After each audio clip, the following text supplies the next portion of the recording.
on, intro. It's intro time. Shush. Everyone shut up.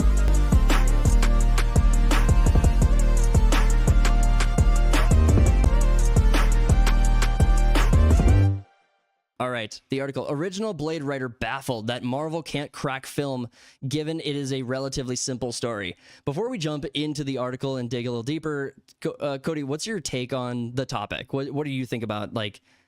Well, the fact that they can't crack Blade is hilarious in itself, but they've tried with 4 or 5 different scripts that were just complete, like, that were just rejected completely by what's the actor's name?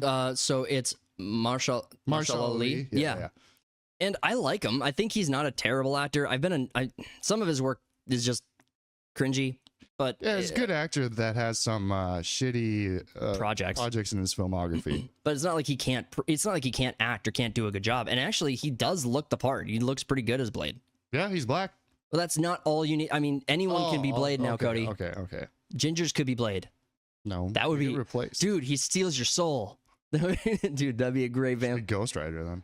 Yeah, that would be. Oh, that's a good one. Yeah, we already had a white guy as Ghost Rider, though. We need a black guy as Ghost Rider. Well, we got a Mexican one. Do we? Yeah. Pedro Pascal is doing Ghost Rider? No, I meant as like there's an actual Mexican character. Oh, Ghost Rider. Okay. Then you got the 10,000 BC one that's riding a mammoth on fire. That was kind of an interesting comic art reference to cite back to that no one's going to get.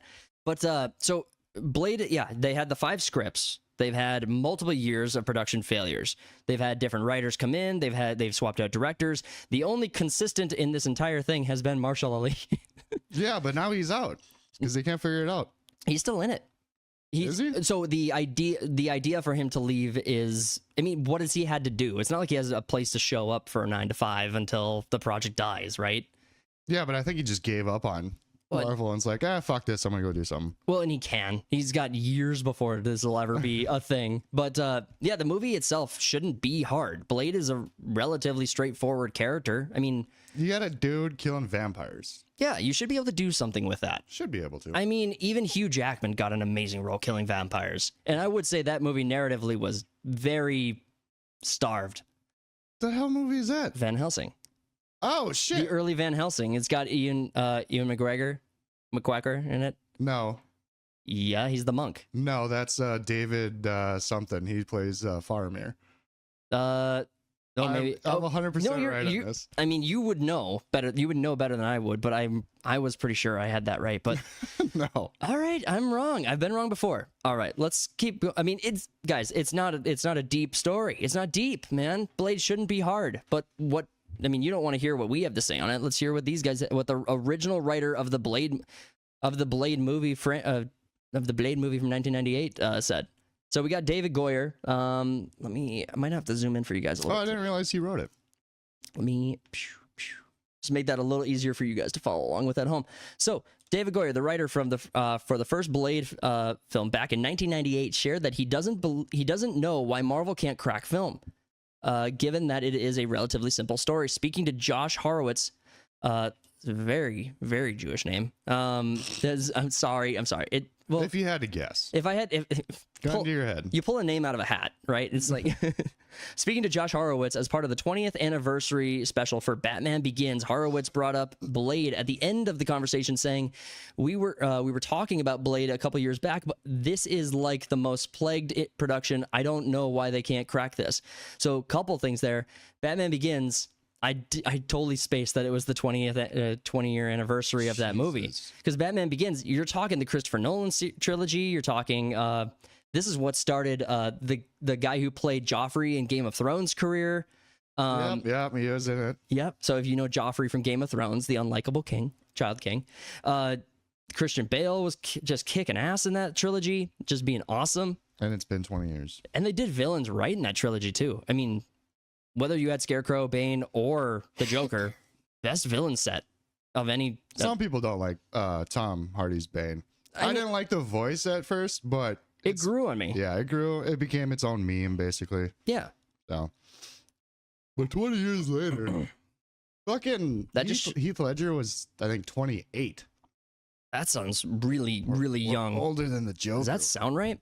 But Yeah, and then you have Blade from 1990. You have Blade from 1998, so that's been 27 years. So almost 30 years since the original Blade movie. That I don't know. A lot of our audience wasn't even born before that movie came out. So I mean, you got a lot of people who are going to be watching. Like, you got to go back and watch the original Blade and compare it to almost any modern Marvel project or film. Plus, you had him show up in Daredevil Deadpool and Wolverine. Daredevil and Wolverine. That would be Interesting. That'd be horrible, actually. Dude, the power dynamic between those two is so far apart. It's not even close. Daredevil would just hear his own screams as he gets like just ripped apart. What's funny is the CGI back in '98 is still better than the stuff they're doing. Yeah. Oh my god. It's Except for like in the first movie, you got like that bad video game. You get bad video game CGI in the early late '90s. It was still developing. We could forgive it. We're still figuring it out. It was before its time. It was really revolutionary for when it was coming out. But then you had like The Matrix had the same CGI problem, where it's kind of like a video gamey. And the second one, yeah. Yeah. So you have a lot to reference there. And so we're not going to read quote for quote. We actually have the interview here. We'll just pull it up and react to it real quick. So what do you make? I mean, we were talking about Blade a couple years back. This is like the most plagued, like this is so, I don't know why they can't crack this. This is insane. I don't either, because in my mind, I think Blade is a relatively simple story. Like, I mean, is it? It kind of is. It's so deep. Well, okay, if I'm understanding correctly, because Blade has a lot of different, he's been involved in a lot of different projects, or as far like the character's been crossed. Yeah, he's been around. Yeah, but you got, I mean, if I reference back to the first movie, which is the best reference I have for like his origin stories and stuff, it's really is very simple. You know, in the first movie, he's basically, his mom's bitten by a vampire and then he's born, and so he's like a hybrid vampire, super daywalker. So if you're going to have that's your origin story, it's pretty straightforward and simple. I was born this way. Yeah, and then he goes and stops a vampire threat. I think maybe the struggle here, and maybe you agree with me on this, I think the struggle for why this project is taking so absolutely ridiculously long to come out is because they cannot figure out how to make Blade gay. He's just too epic. He's just too powerful and epic. Well, they were trying to make him into a woman. That's a woman. woman. Yeah, they wanted to give Blade they wanted to make a woman like. It was going to be like a woman-led movie with like 4 different chicks, and then he would just be like a side character. He's like Charlie's Angels, but with vampires, and then Blade is Charlie, or is Wesley. You could probably pitch that, dude. It's like Charlie's Angels with vampires. Honestly, dude, that's kind of epic. If they don't do what they did in like the late the 2010s, the last Charlie's Angels. Yeah, girl boss. It's not complicated, and I always think about, when you embark on a movie like this, you have to distill down what is the promise of the movie, right? So the promise of Blade, a new Blade, is that it should have insane ass kicking. It should be pretty scary, might be R-rated, and it doesn't have to be. It should not be complicated. It should be a simple story. So I don't know. I mean, the recipe for a successful Blade movie is basically flour, egg, and oil. Yeah, it's pretty straightforward. I mean, you just put a few things in the pot and mix it up like a stew. Yeah, I mean, it's just gore. How would you? Now it's almost more fun thinking about how they're fucking it up. It's almost more fun to think about what they're doing that's making this whole thing a failure. I'm surprised that so you have Marshall Ali that says no to a bunch of scripts. So I'm surprised that they just didn't be like, no, we're making this movie. Well, I mean, actors have seemingly no power in Hollywood. I mean, we had the conversation with like Quentin Tarantino specifically, who's like, no, you're just gonna do what I put on the. You say my dialogue. Yeah, you don't improvise. Yeah, exactly. So it's not like Hollywood is afraid of just shutting out the actors' opinions entirely and saying do what the writers tell you to do. I mean, and Blade is a franchise that would be one of the least offensive for them to have just completely butchered in a reboot. I mean, if you think about all the franchises that Disney or major corporations have just ruined in reboots, Blade would be arguably one of the least offensive, considering the way it ended with Blade Trinity, considering the fact it's kind of a C-list character, and you had a successful run, or you had it's kind of more of a cult classic. Well, film series. people expect we're in a time now where people just expect that it's going to be shit. Yeah. So Up. So the- no one's going to be surprised and be like, oh, I can't believe they destroyed Blade. And it's like, well, yeah, of course they did. but should we have like a reserved optimism for the fact they're being so critical or self-critical of their scripts? No, Oh, all right. you don't earn my goodwill anymore. Why? It's been so hard. I have no idea why. I'm baffled. I've sat on the sidelines, and Mahershala Ali's an amazing actor. I don't know why. I mean, kudos to him for sticking through all these different iterations. He's obviously devoted to this character. He wants to make it work. But I almost wonder if like Wesley stopped showing up and being such a crowd pleaser, and Deadpool Wolverine almost complicated it. They're like, wait a second, they still love Wesley. What do we? I thought.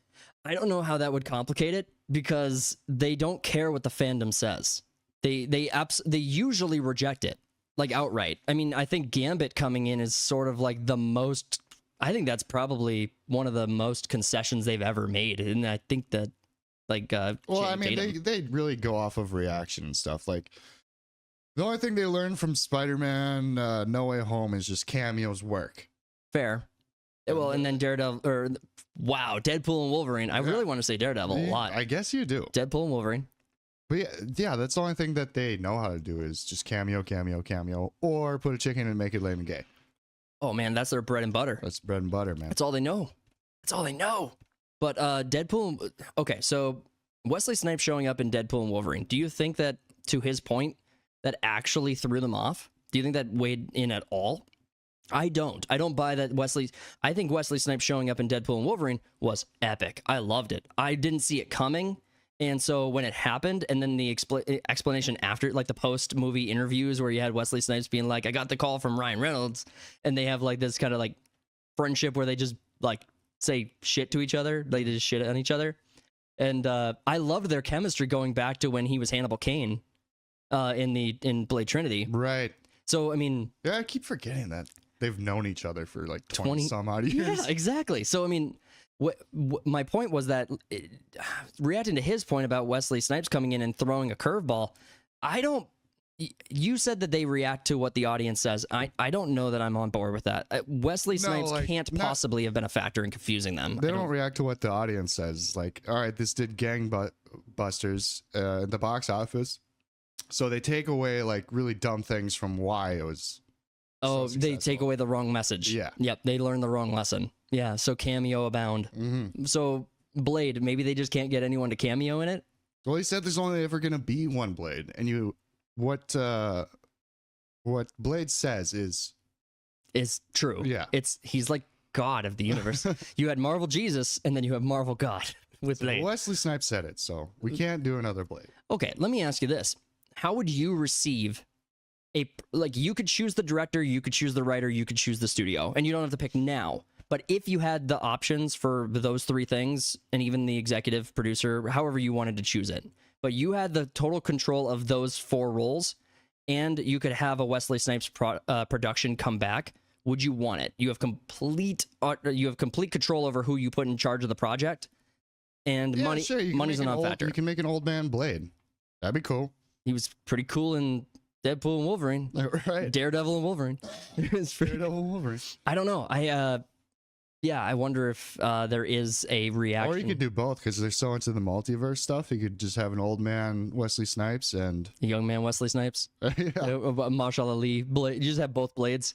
Well, fuck. While we're doing that, why don't we just bring back Dracula too? Right. And we'll bring back Ryan Reynolds as Hannibal King again. It's like He just plays. Yeah, he's just another person in the MCU. yeah, but you find him one day like at home. You knock on his door and he's in a Deadpool, like half a Deadpool costume. But he's Hannibal Cane's the character. Asphyxiation. No, he's the character Hannibal Caine, but he's just wearing a Deadpool costume like it's Halloween or something. It'd be cameo. Yeah. I thought that was cool too. But it's confusing. Also, if you're trying to do another one, it may have been just an acknowledgement that we can't crack it right now. I have no idea. I haven't been involved in the conversations. All good. All right. Well, you meant. All right. It goes on because there was more of the more into the interview. It was a long interview. It was a 45-minute interview. But so the Blade film had been in development hell since it was announced back at San Diego Comic-Con in 2019. In 2021, it was announced that Watchmen writer Stacey Osei Kofer was working on the script. Then in 2022, it was reported by Scooper Jeff Snyder that things were not peachy with the film. I'm told that the current Blade script is roughly 90 pages and it features exactly 2 action sequences. Well, your first mistake was hiring Stacey whatever to write it, because she did that Watchmen TV series. Yeah, that got no love. That project got no love whatsoever. I think that YouTube algorithm was trying to feed it for a minute, but it got no traction. Yeah, it's weird that these people that just wrote trash keep on getting, they're failing upwards. It's nice to be able to recognize their names a bit more, though. So we let audience has to learn a lesson here a bit too. Like, you can't, like, at some point you have to stop like eating the sludge. You have to stop eating the sludge, and you have to demand gourmet food once in a while. You gotta vote with your wallet. Yeah, exactly. Marshall Law said to be frustrated with the process. Feige said to be spread too thin. But hey, that's just what sources are telling me. Don't shoot the messenger, he added. Yeah, Snyder, we actually covered this. Or this was brought up when we were talking about the Blade projects, like debacles a few months, or I think a year ago. It was one of the articles we covered earlier. It has been ongoing. Yeah. So the whole thing is just stuck in turmoil. I don't know that it'll ever recover. But no. I think they should just kill the project. Do you think so? I mean, you don't think they're too invested time-wise? I mean, Disney money just seems to come from nowhere. So I mean, is this even hurting them? I mean, the negative publicity doesn't even infinite money. If you have infinite money. It all comes from the from merchandising and the amusement parks, because their entertainment studios don't make any money. Doesn't come from USAID? Well, maybe. They got that government money. Go get that government money. All right. On that same day, Snyder Scoop, a Marvel spokesman told The Hollywood Reporter that director Bassem Tariq was departing the project. The spokesman shared, due to continued shifts in our production schedule. Sorry, I had to laugh at that because you don't have one. Bassam is no longer moving forward as director of Blade, but will remain an executive producer on the film. So yeah, it goes on to kind of break down all of the individual moments in the timeline here, year by year, all the debacles that have come the 6 to and years fro since it's been announced. Right. We had, thinking back to this one, as then reported by The Direct that Moon Knight writer and X-Men showrunner Bo DeMeo was working on the script, and then the whole thing, Bo DeMeo's whole debacle comes forward where he has his fallout with, oh man, it's not Feige. Who's the other? Is it? Maybe it was Feige. I don't remember. But Bo DeMeo basically said that a Marvel executive, Feige's on my mind, I don't know why, but was being a racist and a bad person behind the scenes. They're racist. And then there's the whole lawsuit and stuff. This world, everything's racist now, so. The article continues, but however, so these claims were refuted by Michael Starbury, who also worked on the script. He wrote on X, I worked on a draft of this before the strike. Never saw a version where Blade was the fourth lead, or it was a narrative led by women and filled with life lessons. But I suppose a lot could have happened since I had anything to do with it. Yeah, a lot could happen, or literally nothing could happen. It could be either. We don't know. But yeah, film. We got more film updates here. He added he was in 99% of the scripts I was part of. So the Marshall Ali, a lot of the female-led narrative. I guess they weren't rumors. I thought they were confirmed back when that was all coming out. None of those reported like rumors. So when we were covering the story originally. Yeah, I mean, but you can take the rumors. But of course they would do something like that. So. Right. All right. So the article continues. I don't know that there's too much more to say. I mean, No, closing statements on this one. It's just Disney can't figure out Blade, and it's one of the easier things to figure out. It really should have been, shouldn't it? So we can't really put it past they're just dumb. You could have done Blade and Wolverine, and I would have been all over that movie. That would have been cool. cool. That would have been so cool. No, Blade should. Yeah, Blade is a character that should not be creating problems. I mean, you could even bring him back in a cameo, and that could be like less than a month's worth of production and writing and everything. I'm surprised he's not in Doomsday yet. Oh man, yeah, that's right. He's not confirmed for Doomsday. All right, so an article original Blade writer baffled that Marvel can't crack film given it is a relatively simple story. An article written by John F. Trent covering the interview, and we have that article coming to us from the Fandom Pulse. Again, links are in the description, guys. Go check out and read the whole article for yourself. Cover the parts we didn't go over, but and give some support to the original writers. I tell myself that everything will end up alright. Just push yourself, test yourself, figure out what you like, and find your limits, don't be rigid, always work towards a prime. Surround yourself with open minds, people can change your life. A few friends with intent can help you feel alive. Find a passion, take some action, and with a little time, just be patient, make a statement, try to enjoy your life.